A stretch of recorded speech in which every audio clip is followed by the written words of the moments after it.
I'm extremely privileged to have with me one of the doyens of the flooring industry, Brian Hoyle, who's the commercial director at Top Carpets. There is not a person in flooring that does not know you, Brian. You mentioned 42 years in flooring, and now you've hung up your boots, so to say. Well, the time had come. It was the right time to exit. Yes. Quite happy. That decision was mine and mine alone. Oh, wonderful, wonderful. It's wonderful if you can leave the industry like that. Brian, you've had an extremely illustrious career. You've really made significant changes to the flooring industry, and you've been one of the great contributors to positive change in our industry. And just a couple of highlights. I mean, you've worked very closely with the insurance industry. You've brought new flooring technologies to South Africa. So you've really changed. Take us through some of the highlights of your career that you can look back on and say, wow, this is what I'm quite proud of having done.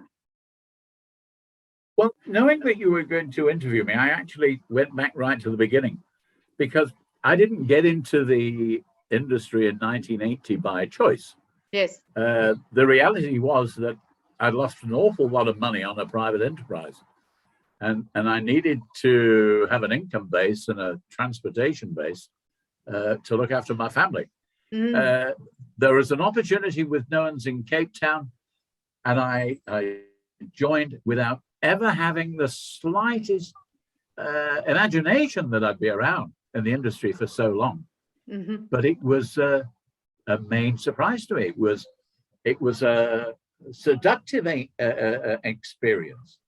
I loved it, and those who know me well will often recall that I say, if you're in the industry for a couple of years, chances are you'll stay for a lifetime. And that's really what I did. Wow. Yeah, that's quite true. I moved in the early 80s through to Romatex. They were the public company who had multiple brands around the country. And I saw opportunities beyond that of working for a private family. And so I operated as a branch manager in Cape Town. And there are members of Top Carpets who were my friends then. Yes, wow. And have been members for forever. And I think of them fondly, because all my achievements actually came from talking to the members. It was a relationship based system, and I suppose I would have to say I was a good listener. So I sojourned in Cape Town, and then I went up to Johannesburg as branch manager for that Dyke, and then the same year down to Durban to be the national sales manager. And it was there that I came under a big influencer called Roger Graham. He too was a doyen of the industry, a very smart guy. And he was one of my mentors, as were many others who were at Romatex at the time. But unbeknownst to me, there was a war waiting to be fought. And it was the battle between Beaulieu and Romatex. I'm unaware of the true stories as to why the cooperation agreement then wasn't followed through, but it did lead to the fact that Belgatex came into business as a competitor to Romatex. So from the quiet backwaters of working for Noens in Cape Town, I came under the full attention of a very, very strong team from Belgatex. Yes, I can imagine. And so I suppose, whilst I was learning a great deal about the manufacturing process, I suppose the other thing I learned to be a survivor. And I took a lot of time to find out where the niches were that we could succeed. And that kept us going until really, essentially, Romatex was bought out by Frame. And that really became a point in time when my role ceased. And so that was at the turn of the millennium, and that's when I joined Top Carpets. I'd had a good relationship with their MD, Barry Hatch, and he saw an opportunity, and it was a pleasure to join them. And I've had 22 great years. And it's interesting, although I've retired, my phone rings every day. From I can imagine that. Suppliers, and it's just encouraging. Do you miss it a little bit now that you've retired? You only retired now, recently. Yeah, and that's why I'm only on the first chapters of my learning French program. I could order a Danish pastry or an eclair in a cafe in Paris, but I'm not much good in finding my way around. But I'll get there. Oh, we can't wait to hear the French. the other thing, which I think was, which I should mention really in terms of the 80s and 90s, was that good fortune was on my side, and I had 2 appointments within Romatex, both of which were very valuable. I was a person who ran Regina as a brand when it was the largest volume producer in the Romatex stable. And that of itself took me to the highest possible level that was available. And then I was invited to take over and run Pretoria Wholesale Carpet Company in Pretoria. That it's a company that doesn't exist now, but they were a very powerful group company run by a family called Zylofa, well known to the trade. And they left a very well prepared business. And so I spent a couple of years doing that. And what it gave me an insight to wholesaling in parallel to manufacturing. Right. So the moment you come to Top Carpets, I brought with me a background of manufacturing knowledge, wholesaling knowledge, and quite a lot of retail knowledge. But that's really what I've built my reputation on, I guess, is an understanding of all 3 dimensions. And you kind of need that understanding, especially in today's day and age. I think the silos have broken down quite a bit. The industry's changed. I mentioned 5 years, and you said not even. It's through COVID specifically. It has changed dramatically. What do you see the changes and the opportunities for us? I think if I go back, the industry was, when I entered, it was very disciplined. And you had wholesalers, and many of them, but most don't exist today. But there were wholesalers who bought bulk from the manufacturers, and they then sold on to retailers. And there were direct accounts, and there were very few of those. And to get a direct account in 1980, you had to put in a lot of stock. You had to make a major investment, but you got a pricing advantage. So there was a 2-tier system that I entered into. The real struggling, or the real problem, was that vanished with the competitive forces between Romatex and Belcatex. And that's why I personally think that the idea of having a dual channel of distribution is an it's a hassle. So that people who you know well, not just Top Carpet members, but people who've got really good retail businesses with great retail showrooms, the truth of it is that they're not protected, and because of that, the profitability at retail is really very poor. You talk about this to people abroad, whether it's Europe and the States, they truthfully don't believe you. So I think lack of profitability was one. I think the other thing has been the swing from carpets to hard flooring, which everybody's seen. But I'm not too sure whether they know how far it's gone. When I came into the industry, Romatex used to have an economic department who measured the scale of the carpet market, and it was purported at that stage to be about 30 million square meters per annum. Well, you could do the research yourself, but I doubt that you'd find that's much more than a third of it now. Yeah. And the growth of LVTs and laminates has been astounding. Mm.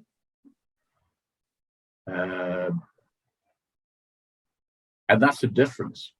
So the market share they have here is much greater than they have abroad. Carpets have been able to retain their positions, but here they haven't. Mm. Why do you think that is? Well, I think the other thing is that the carpet companies, once upon a time there were many, now there are a few, they still go through a dual channel of distribution. And their competitors who are distributors of LVTs and laminates, they just have a one-on-one, they direct to the retailer. Mm-hmm. So they don't source their products through wholesale, generally speaking. And I think that has a big influence on retailers' choice of products to support and recommend.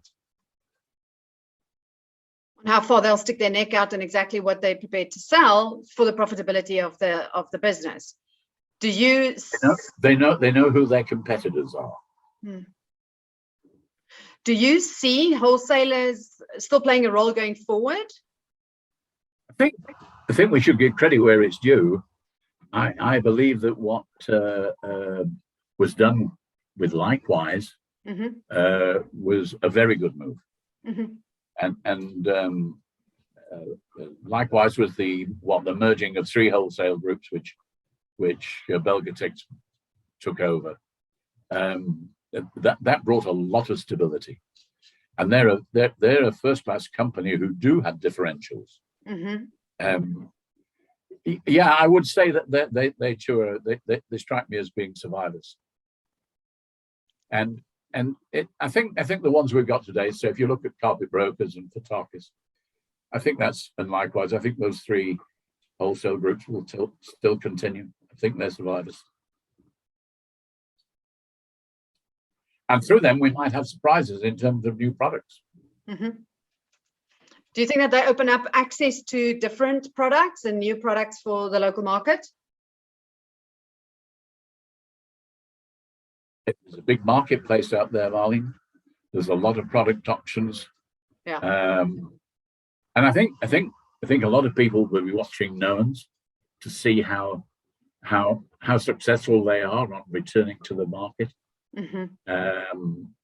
My understanding is they're going to be aiming at top end. Mm-hmm. I don't know whether they'll limit themselves to wool or not, but I certainly think people are going to look and see whether the new Knowens under Bravo works, and if it does, I think that might tell a few stories. Mm-hmm. It would be a phoenix out of the ashes story. It'll be great to see Knowens back in the fold again. Well, I'm emotionally attached because they were the people who gave me my first chance. So, I mean, people like Lucy Knowens, who's been through hell and back, I just hope that she's able to retire like I am, comfortably and with dignity. So I really, really do hope they make it. Tell me, what was your biggest business lessons? So some of your biggest business lessons that you've learned. I mean, you've done this for decades. What is it that you'd say the biggest lessons were that you'll take with you or that you can share with us? But there are two which come to mind, and I think they both tell a story. I'm generally a very good listener. And you mentioned insurance in your intro. That of itself is a story worth telling. It was not my idea. It was the idea of a top carpet member who thought he saw a gap, and he asked me to help him. What I knew about the insurance market until then was nothing. I knew nothing, and nor did my competitors. They'd never seen it as a subset that they should take an interest in. And my research became very exciting. And we decided there was a gap to go for it, and we did. And we secured accreditation with probably the top 10 insurance companies. This would be in the time about 2004 to 2010. And yeah, I mean, we were handling their business to a 9-digit level. So Wow. it was big business. And that explained the expansion in that time of Top Carpets, because we needed to have members to cover our insurance portfolios throughout the country. Okay. That gave a lot of impetus to it. Yes. So the members themselves have always been the source of influence, because collectively they have the wisdom of crowds, and that's a philosophy again I follow. I would do basic research with the members to see what they thought, and if I saw a clear direction, then I would take it. If I saw uncertainty, I probably knew I hadn't asked the right questions. Yeah, that's asking the right questions and listening, actual listening. I think those are two of the skills that we lack today. I think that it's become drowned out in the noise of people waiting for the gap to speak rather than listen, and also for people to want to be heard rather than to know which direction to take. But you grew under your tenure. Top Carpets grew massively. How did that change the culture in the company? How did you manage that change with the growth and expansion? I suppose there are really a couple of points there. When I arrived on the scene, there were probably 30 members. They were the original members who'd set up the business in the late 80s, and some early recruits that Andre Foster had brought into the fold. During my period operationally in the marketplace, we took that up to 100, 120. And I think today they stand with about 130 members. So the coverage now is pretty complete. I think there's a few gaps, but not many. But the thing that really happened is that it wasn't a branded company in the early days. It was all companies under this umbrella, but really without focus on branding. So the branding exercise started maybe 10 or 12 years ago. And one of the things that the company wisely invested in was to send Barry Hatch and I to find out what was going on in other areas of the world. And we went thinking we were really chipper and we were the top dogs of the industry. And we came back learning that wasn't the case at all. So it drove us into recognizing the role of online marketing, in-house marketing, the likely move into digital. And we pressed those buttons 12 years ago.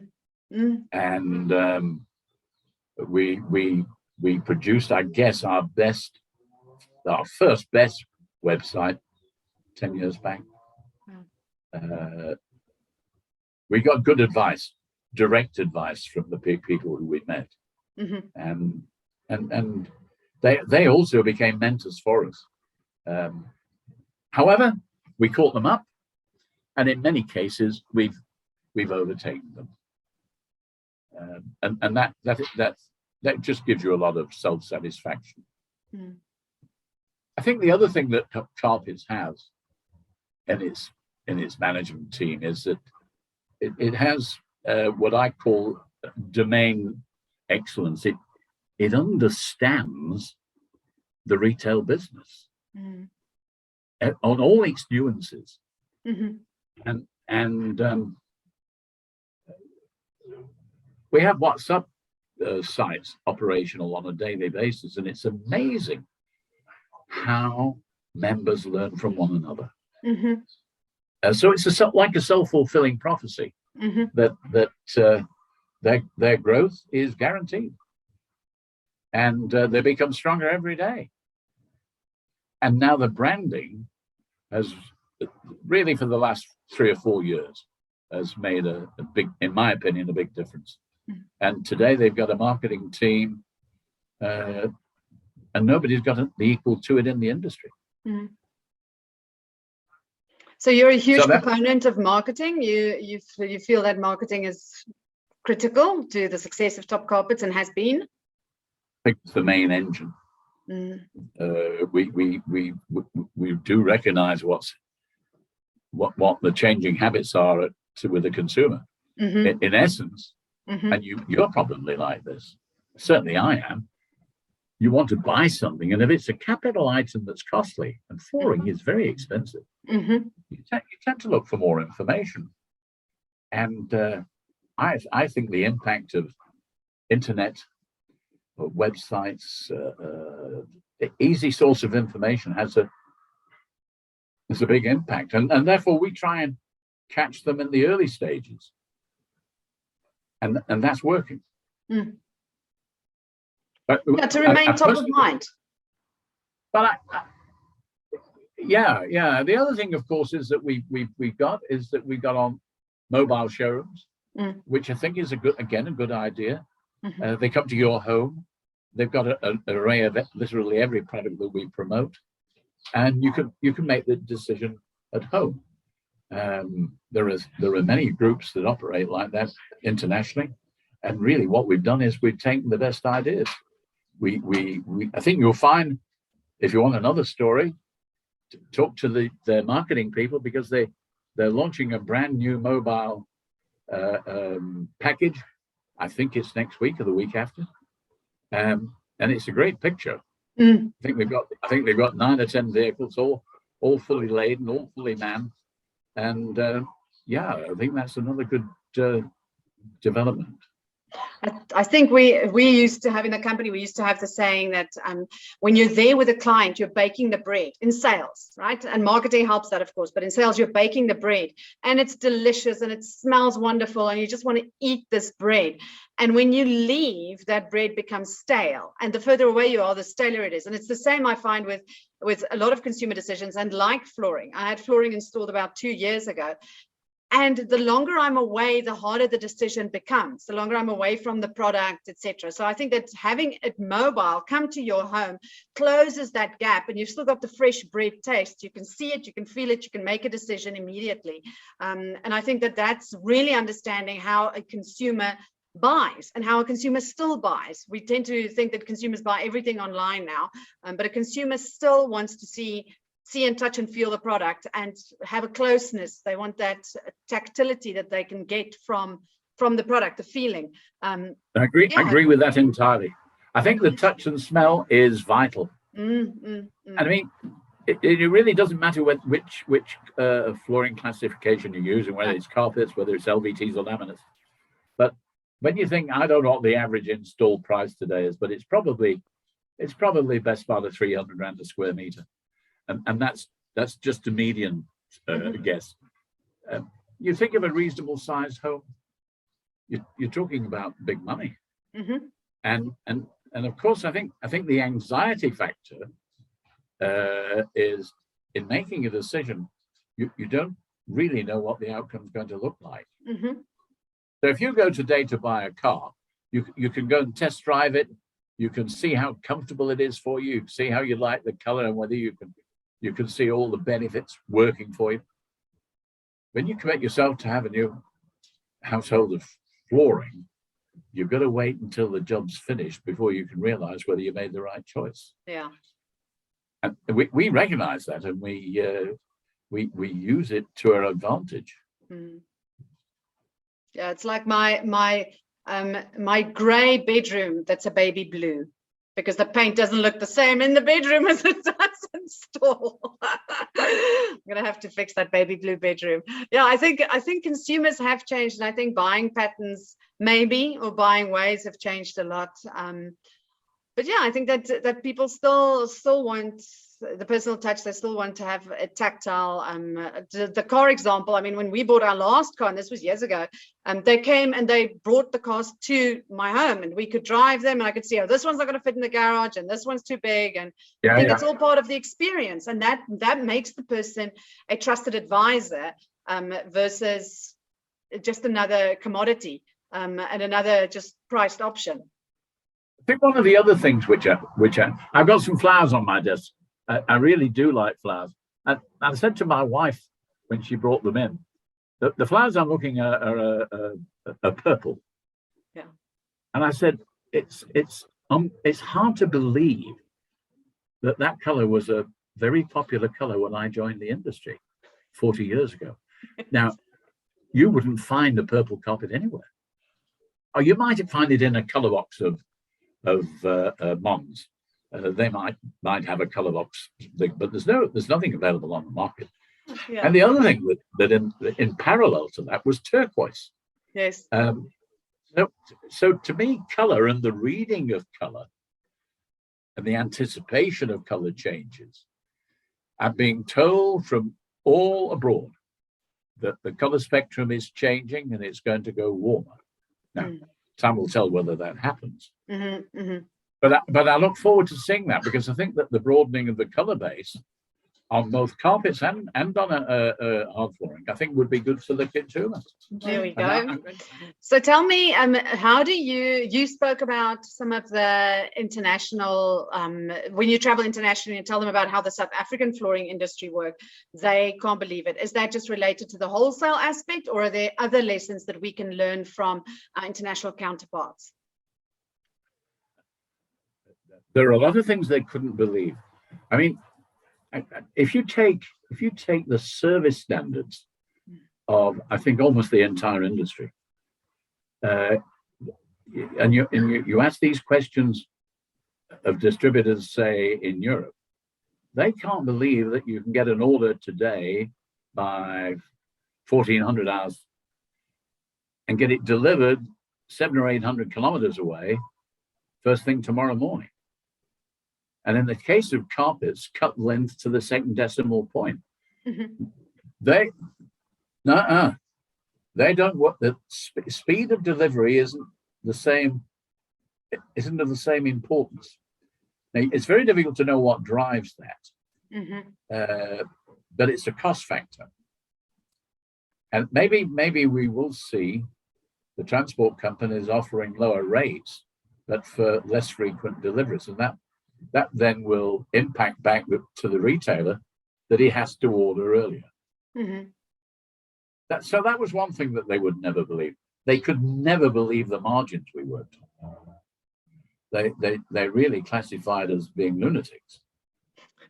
And the average retailer who we met, they would be operating on margins of sort of double what they are here. Mm-hmm.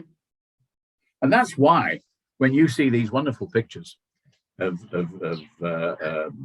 showrooms and expensive showrooms abroad, they can afford it, because the philosophy is making sure that they make enough profit at retail, mm-hmm. so that the investment into showrooms to support the growth of the industry is taken as granted.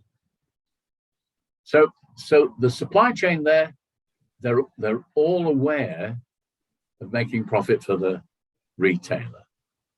Now, there are a few suppliers we deal with who have the same attitude, mm-hmm. but not everybody. Do you think that's to the detriment of the industry, or do you think that it'll even itself out? Well, you go and talk to a handful of retailers and who you know well and ask them to tell you their financial results. Mm. I mean, you've got many of them who are turning over big numbers, but they have big costs. Mm-hmm. There are many showrooms that are without breaking sort of or telling you individual stories. Mm-hmm.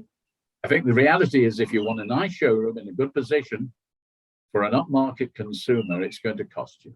Yeah. Yeah. You're paying for the real estate.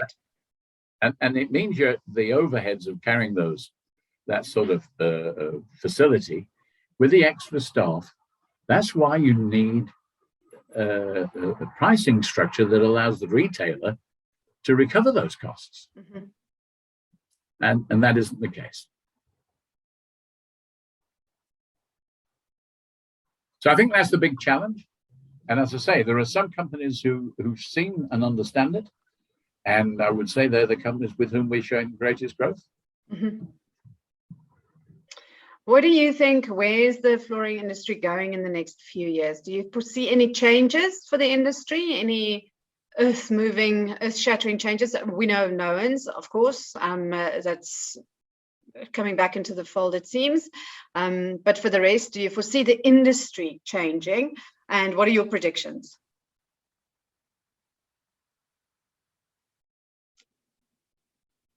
I think when ceramics appeared, and they did appear on my watch, I think that the CTMs and Untitled Tiles of the world took one look at our infrastructure and said, we can do it better. Mm-hmm. And you don't need me to tell you how successful the ceramic business has been. Mm-hmm. And it is significantly bigger than the flooring segment in which I've ever operated. Mm-hmm. And I think that they've done it well. I just don't see the existing players in carpets, LVTs, and laminates moving into ceramics. But I do see gaps. So, for example, on the carpet side, the one area that I think there's going to be a big opportunity, because it's a DIY opportunity, is residential carpet tiles. Mm-hmm. So you can buy a carpet tile today, yes, but the ones that are available for you to buy tend to be needle punch. They're not nice, fashionable. It's not nice, fashionable flooring. It's utilitarian. Yes. But there's no reason why that shouldn't really be a nice twist or shag or Saxony. And there's no reason why that can't allow the creation of a DIY business. Now, I think that's an opportunity that could be looked at. Mm-hmm. The other thing which I do think, and I've done it myself, I just think that everybody talks about flooring as floors. Now, you have magazines that are called Walls and Floors. Mm-hmm. I'm a big fan of putting things on walls. And at the head office of Top Carpets, the quality of the walls in the reception area was so poor, and we covered it with Toledo, a vinyl cushion product mm-hmm. from Belgatech, and it looks absolutely smashing. Now, if you want to put some very fashionable treatment on your walls and you price it today, you probably find that flooring could be just as competitive. So I see that as another gap, certainly one that nobody's trying to exploit at present. But in terms of DIY itself, I don't see that as being for fitted flooring. I think the intricacies and the demands on the installation side are too great to even encourage it to be done by the hands of somebody who has really no knowledge. Mm-hmm. And I think installation is probably going to be another key differentiator. There's a known shortage of installers, and those that are still fit, I think, will be fully employed. Yeah. Do you see that well, you must have seen the gap in the skills and the training that is there, and the skilled operators, the skilled installers, etc. Do you foresee that changing? Do you think that there is hope for the industry to be able to close that gap successfully? I'm not discounting the fact that people want to train people and that there is a will and a willingness out of industry to do that. I think there are other factors at play that might make the success of that training not as great as we'd like to see it. Do you foresee that, or do you see that there is an opportunity for that to be a successful rollout, successful programs?